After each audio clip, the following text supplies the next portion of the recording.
नमस्कार। आज हम AWS की एक बहुत ही दिलचस्प और ज़रूरी सर्विस पर बात करने वाले हैं। Amazon cloud front. ये नाम शायद कई लोगों ने सुना होगा, खासकर वो जो वेब डेवलपमेंट या क्लाउड इंफ्रास्ट्रक्चर से जुड़े हैं। ये AWS की कंटेंट डिलीवरी नेटवर्क यानी CDN सेवा है। बिल्कुल। और आज हम कोशिश करेंगे कि इसे आसान भाषा में समझें। ये सिर्फ एक टेक्निकल शब्द नहीं है। इसके पीछे का जो कॉन्सेप्ट है वो काफ़ी पावरफुल है कि कैसे दुनिया भर में फैले यूजर्स तक कंटेंट तेज़ी से और सुरक्षित तरीके से पहुंचाया जाए। हाँ, तो आज हम थोड़ा गहराई से समझेंगे कि क्लाउड फ्रंट असल में है क्या, ये काम कैसे करता है और इसे इस्तेमाल करने के असली फ़ायदे क्या हैं। मतलब जो जानकारी हमारे पास है उसके आधार पर इसके मुख्य पहलुओं को देखेंगे। और ये भी देखेंगे कि ये जैसे Amazon S3 या EC2 है, इन दूसरी AWS सेवाओं के साथ मिलकर कैसे काम करता है, क्योंकि असल दुनिया में तो चीज़ें ऐसी जुड़ी होती है ना। मकसद यही है कि यूजर्स को कंटेंट डिलीवरी की एक साफ तस्वीर मिल सके। तो चलिए शुरू करते हैं। क्लाउड फ्रंट, ये नाम सुनने में थोड़ा भारी लगता है, लेकिन इसका काम क्या है, अगर इसे एकदम सीधे सादे शब्दों में समझना हो तो? देखिए, इसे आप एक तरह की super fast global delivery service समझ सकते हैं। सोचिए, आपकी कोई वेबसाइट है या कोई ऐप है, उसमें तस्वीरें हैं, वीडियो हैं, कोड फाइल्स हैं, वगैरह वगैरह। क्लाउड फ्रंट क्या करता है कि इस सारे कंटेंट की कॉपीज दुनिया भर में फैले अपने खास लोकेशंस पर रख लेता है, जिन्हें एज लोकेशंस कहते हैं। एज लोकेशंस मतलब दुनिया के अलग अलग कोनों में बने छोटे सेंटर्स? हाँ, बिल्कुल। ये सैकड़ों की संख्या में है, स्ट्रैटेजिकली पूरी दुनिया में फैले हुए हैं। अब इसका फायदा ये होता है कि जब कोई आपकी वेबसाइट खोलता है, मान लीजिए दिल्ली में बैठकर, तो उसे कंटेंट अमेरिका या यूरोप के सर्वर से नहीं लाना पड़ता। उसे अपने सबसे नजदीकी एज लोकेशन से, शायद मुंबई या चेन्नई वाले सेंटर से कंटेंट मिल जाता है। अच्छा, तो मतलब दूरी कम हो गई तो डेटा जल्दी पहुंचेगा। इसी को लेटेंसी कम होना कहते हैं, है ना? एकदम सही। लेटेंसी मतलब वो टाइम जो डेटा रिक्वेस्ट भेजने और जवाब मिलने के बीच लगता है। जब डेटा पास के सर्वर से आता है तो ये टाइम काफी कम हो जाता है। नतीजा ये होता है कि वेबसाइट या ऐप एकदम फटाफट खुलती है, यूजर का एक्सपीरियंस बेहतर होता है। तो मूल मंत्र है कंटेंट को यूजर के करीब लाना। ये तो स्पीड की बात हुई, लेकिन आपने कहा था कि ये सिर्फ स्पीड के बारे में नहीं है। ये कंटेंट आता कहाँ से है इन एज लोकेशंस पर? मतलब इसका असली घर कहाँ है, ओरिजिनल फाइलें? बहुत अच्छा सवाल है। बिल्कुल, क्लाउड फ्रंट को कंटेंट कहीं से तो लेना पड़ता है ना, जहां आपकी ओरिजिनल फाइलें रखी हैं। उस जगह को ओरिजिन कहते हैं। हाँ। और ये ओरिजिन कई तरह का हो सकता है। सबसे आम है Amazon S3 बकेट, जहां आप अपनी वेबसाइट की फाइल्स या मीडिया स्टोर करते हैं। और S3 के अलावा मान लीजिए किसी का वेब सर्वर EC2 इंस्टेंस पर चल रहा हो तो? वो भी बिल्कुल संभव है। ओरिजिन आपका EC2 इंस्टेंस हो सकता है, या कोई लोड बैलेंसर हो सकता है, या यहां तक कि कोई कस्टम HTTP सर्वर भी हो सकता है जो AWS पर ना भी हो। बस इंटरनेट से एक्सेसिबल होना चाहिए। ये जो फ्लेक्सिबिलिटी है ना, ये क्लाउड फ्रंट की एक बड़ी खूबी है। ठीक है। स्पीड और अलग-अलग ओरिजिन सपोर्ट, ये समझ आ गया। अब आते हैं सुरक्षा पर। आजकल वेबसाइट्स पर HTTPS होना तो जैसे बिल्कुल जरूरी ही हो गया है। क्लाउड फ्रंट इसमें कैसे मदद करता है? क्लाउड फ्रंट HTTPS को पूरी तरह सपोर्ट करता है, यानी आपके यूजर्स और एज लोकेशन के बीच, और फिर एज लोकेशन और आपके ओरिजिन के बीच जो ट्रैफिक है वो एन्क्रिप्टेड रहता है। ये तो आजकल स्टैंडर्ड प्रैक्टिस है, लेकिन बात यहीं खत्म नहीं होती। और क्या है सुरक्षा के लिहाज से? मान लीजिए कोई प्राइवेट वीडियो है या कोई प्रीमियम रिपोर्ट है जिसे सिर्फ खास लोग ही देख सकें। यहीं पर क्लाउड फ्रंट की और क्षमता सामने आती हैं। इसके लिए दो चीजें हैं, साइंड URLs और साइंड कुकीज। ये एक तरह के स्पेशल सिक्योर टोकन होते हैं। आप ऐसे नियम बना सकते हैं कि सिर्फ वही यूजर कंटेंट एक्सेस कर पाए जिसके पास वैलिड साइंड URL या कुकी हो। और ये URLs अक्सर टाइम लिमिटेड भी होते हैं, यानी कुछ घंटों या दिनों बाद एक्सपायर हो जाते हैं।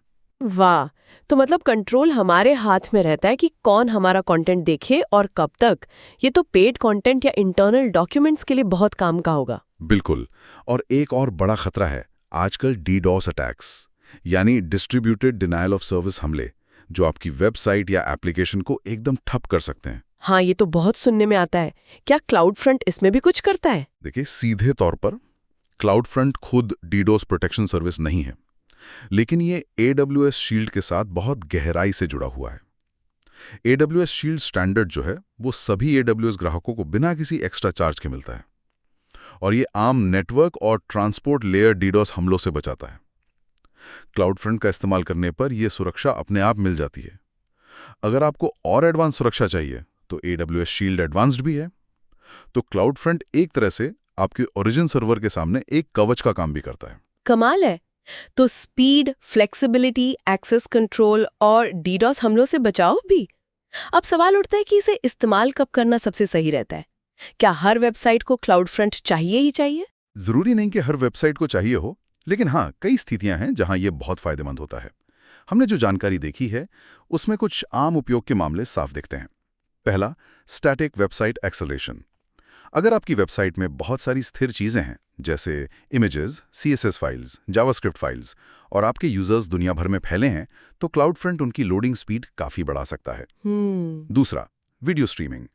चाहे आप लाइव स्पोर्ट्स इवेंट स्ट्रीम कर रहे हो या नेटफ्लिक्स की तरह ऑन डिमांड वीडियो लाइब्रेरी चला रहे हो, क्लाउडफ्रंट वीडियो सेगमेंट्स को एज लोकेशंस पर कैश करके स्मूथ प्लेबैक सुनिश्चित करने में मदद करता है, बफरिंग कम करता है। अच्छा। तीसरा, API एक्सेलरेशन। अगर आपके मोबाइल ऐप या वेब ऐप का बैकएंड API दुनिया भर के यूजर्स इस्तेमाल करते हैं, तो क्लाउडफ्रंट API रिक्वेस्ट और रिस्पॉन्स को भी कैश करके या ऑप्टिमाइज करके उनके लिए परफॉर्मेंस सुधार सकता है। ओके। और चौथा, सिक्योरिटी एंड ओरिजिन प्रोटेक्शन। जैसा हमने बात की, अगर आप अपने ओरिजिन सर्वर जैसे EC2 या अपना डेटा सेंटर को सीधे इंटरनेट ट्रैफिक से बचाना चाहते हैं, तो क्लाउडफ्रंट को सामने रखना एक अच्छी रणनीति है। ये ट्रैफिक संभालेगा और आपके सर्वर पर लोड कम करेगा। क्या इसका कोई ठोस उदाहरण दे सकते हैं जहां क्लाउडफ्रंट ने किसी आम सी प्रॉब्लम को हल किया हो? हाँ, एक क्लासिक उदाहरण अक्सर देखने को मिलता है। मान लीजिए किसी कंपनी ने अपनी वेबसाइट बनाई और उसे मुंबई में होस्ट किए गए S3 बकेट पर डाल दिया।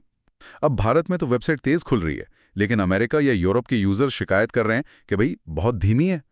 ये इसलिए क्योंकि डेटा को बहुत लंबा सफर तय करना पड़ रहा है। अच्छा, तो यहाँ क्लाउडफ्रंट कैसे मदद करेगा? यहाँ आप बस उस S3 बकेट के आगे एक क्लाउडफ्रंट डिस्ट्रीब्यूशन सेटअप कर देंगे। क्लाउडफ्रंट उस वेबसाइट के कंटेंट को अमेरिका और यूरोप के एज लोकेशंस पर कैश कर लेगा। अब जब वहाँ के यूजर्स वेबसाइट खोलेंगे तो उन्हें कंटेंट पास के एज लोकेशन से मिलेगा और वेबसाइट उनके लिए भी बिजली की तरह तेज हो जाएगी। ये एक बहुत ही आम और प्रभावी समाधान है। हाँ, ये उदाहरण बिल्कुल साफ करता है कि क्लाउडफ्रंट कैसे काम आता है। अच्छा, जब हम क्लाउडफ्रंट के बारे में पढ़ते हैं या बात करते हैं तो कुछ खास शब्द बार बार आते हैं। Edge location, origin, distribution, TTL। क्या इन्हें थोड़ा और खोलकर समझा सकते हैं? ये क्या हैं? जरूर। ये क्लाउडफ्रंट के बिल्डिंग ब्लॉक्स हैं एक तरह से। एज लोकेशन, ये हम पहले ही बात कर चुके हैं। ये दुनिया भर में फैले AWS के सर्वर लोकेशंस हैं जहां कंटेंट कैश होता है। इन्हें आप कंटेंट के फॉरवर्ड वे समझ सकती हैं। ओरिजिन, ये आपकी फाइलों का घर है। S3 bucket, EC2 instance, load balancer या कोई और वेब सर्वर जहां से क्लाउडफ्रंट पहली बार कंटेंट लाता है। ठीक है। डिस्ट्रीब्यूशन, ये क्लाउडफ्रंट का मुख्य कॉन्फ़िगरेशन है। आप एक डिस्ट्रीब्यूशन बनाते हैं जो आपके ओरिजिन को एज लोकेशन से जोड़ता है। इसी में आप बताते हैं कि कौन से ओरिजिन से कंटेंट लाना है, HTTPS इस्तेमाल करना है या नहीं, कौन से एज लोकेशंस इस्तेमाल करने हैं, सभी या कुछ खास क्षेत्रों के वगैरह। ज़्यादातर वेबसाइट और API के लिए वेब डिस्ट्रीब्यूशन इस्तेमाल होता है। ओके। और ये TTL, कैशिंग बिहेवियर और TTL, टाइम टू लाइफ, ये बहुत महत्वपूर्ण सेटिंग है। ये तय करती है कि कोई फाइल जैसे इमेज या CSS एज लोकेशन पर कितनी देर तक ताज़ा मानी जाएगी और यूज़र को सर्व की जाएगी बिना ओरिजिन से दोबारा पूछें। TTL का मतलब है टाइम टू लाइफ, यानी उस कैश कॉपी की उम्र। TTL यानी अगर मैंने TTL 1 घंटा सेट किया तो अगले 1 घंटे तक क्लाउडफ्रंट एज लोकेशन से ही फाइल देगा, भले ही मैंने ओरिजिन पर उसे बदल दिया हो। बिल्कुल। 1 घंटे बाद जब उस फाइल के लिए पहली रिक्वेस्ट आएगी, तब क्लाउडफ्रंट ओरिजिन से चेक करेगा कि फाइल बदली है या नहीं। अगर बदली है तो नई कॉपी लाएगा और उसे फिर 1 घंटे के लिए कैश कर लेगा। तो इसका मतलब है कि TTL सेट करते वक्त सोचना पड़ेगा। अगर बहुत कम रखा तो क्लाउडफ्रंट बार बार ओरिजिन के पास जाएगा, जिससे शायद ओरिजिन पे लोड बढ़ जाए और क्लाउडफ्रंट का पूरा फायदा न मिले, है ना? और अगर बहुत ज्यादा रख दिया तो यूजर्स को अपडेटेड कंटेंट देखने में देर लग सकती है। आपने बिल्कुल सही पकड़ा। ये एक बैलेंस बनाने वाली बात है। आपको सोचना होगा कि आपका कंटेंट कितनी जल्दी बदलता है और आपके यूजर्स के लिए कंटेंट का ताज़ा होना कितना ज़रूरी है। बनाम आप अपने ओरिजिन पर कितना लोड डालना चाहते हैं और एज लोकेशन से सर्व करने का कॉस्ट बेनिफिट कितना लेना चाहते हैं। हर तरह के कंटेंट के लिए अलग टीटीएल सेट किया जा सकता है। ये तो सच में काफी सोचने वाली बात है, सिर्फ टेक्निकल नहीं बल्कि बिजनेस के नजरिए से भी। अच्छा, एक और चीज जिसमें अक्सर लोग कंफ्यूज होते हैं वो है AWS ग्लोबल एक्सेलरेटर। ये भी तो परफॉर्मेंस सुधारने के लिए है। क्लाउड फ्रंट और ग्लोबल एक्सेलरेटर में क्या फर्क है? हाँ, ये कंफ्यूजन बहुत आम है क्योंकि दोनों का लक्ष्य परफॉर्मेंस सुधारना है, लेकिन वो ये काम बिल्कुल अलग तरीकों से करते हैं। इसे समझना जरूरी है।